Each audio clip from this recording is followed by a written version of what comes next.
学校清洁工听到了异常的声音，不料竟在厕所看到了震惊的一幕，于是他急忙起身查看。You all right? Help me! Did those boys hurt you? You raped me! Help me!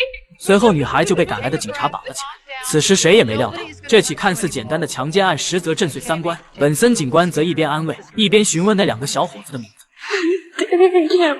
紧接着，警方就来到学校，将正在彩排的大国和玉田带走了。而女孩的检查结果也很快出来了。 Vaginal trauma, scratches to the breasts and torso, and copious fluids. Consistent with multiple assailants.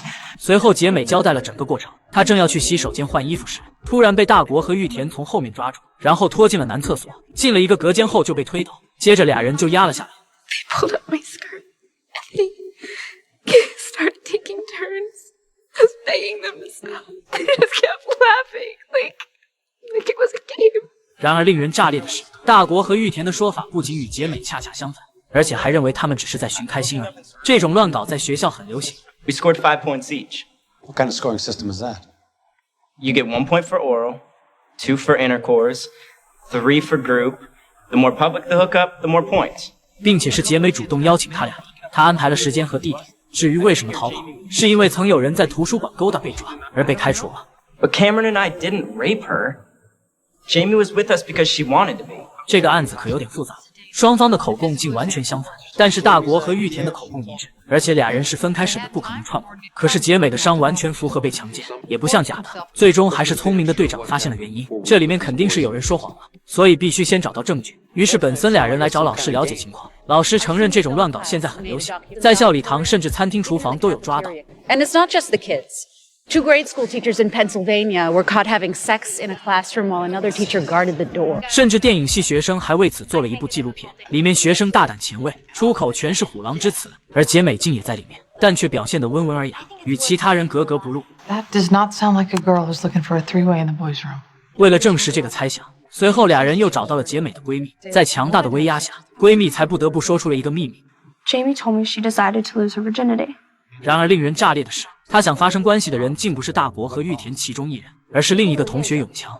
She wanted him to be her first. 可是永强竟然有一个震碎三观的原则。 I don't do virgin. 本以为他是道德高尚，实则是不想负责任。永强曾睡过一个处女，结果对方单纯的想和他结婚，但永强只是把他当做一个过客而已，所以他才有了这么一个原则。接着永强也承认非常喜欢杰美，但也将自己的原则告诉了他。 Said I was really into her, but I couldn't get with her till she knocked it out a few times. What'd you say to that? She said, "Cool. See you Saturday night." 好了，这下基本算是破案了。 So she solicited 2 of her classmates so a 3rd boy would have sex with her? Looks that way.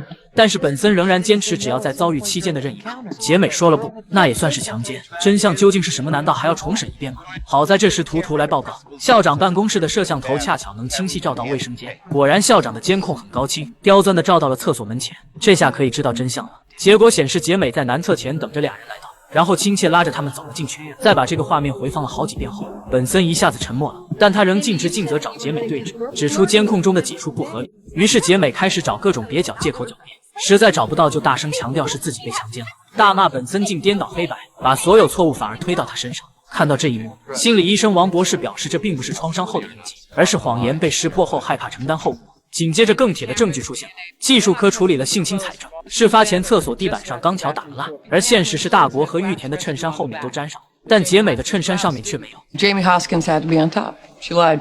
可即使这样，体伤和强奸证据已经足够立案了。只要杰美想起诉的话，唯一不立案的方法就是除非杰美撤诉。本森当然不想办理冤假错案，于是他打算说服杰美撤诉，随后缓缓说出了调查的真相，告诉杰美警方已经知道了永强及他的变态原则。 并表示永强这孩子不值得去爱，杰美这才幡然醒悟，流下了悔恨的泪水，终于承认是自己诬陷了大国和玉田，决定不再起诉他俩。然而事情并没有就此结束，玉田的父亲老肖非常生气，因为杰美的诬告儿子被退学了，他强烈要求反诉杰美，但检察官也表示是玉田违反了学校规定，在校园发生了性关系才被开除，老肖一定要让杰美坐牢。 It's that damn girl. She seduced him. 否则他就要把这事发到网上去。